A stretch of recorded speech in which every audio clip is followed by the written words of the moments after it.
根據統計，台灣癲癇的盛行率大約是0.5%到7%，推估全台大約有120萬的癲癇患者，其中有3至5萬人是屬於藥物頑固性的癲癇，也就是試過2種以上第一線的抗癲癇藥物以後，也是無法度有效來控制發作。新台病院外科部醫師李博軒就表示，透過迷走神經的刺激術，會用提供藥物頑固性癲癇無同的治療方式。頑固性癲癇指的是在藥物或是其他的治療都沒有辦法很好的控制癲癇的情況下，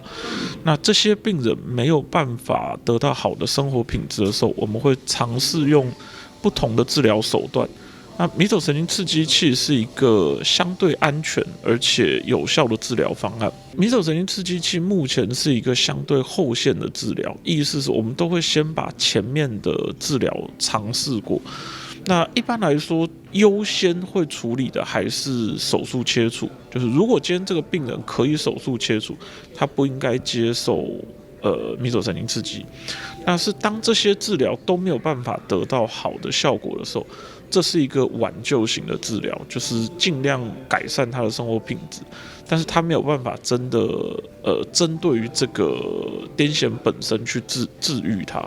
醫師強調，迷走神經刺激術的原理是在患者倒邊的頷頸種入去電極，透過微量的電流來刺激迷走神經，將信號回傳，並且投射到大腦各區域，進一步來干擾癲癇放電的產生，降低發作的頻率，甲着減輕嚴重度。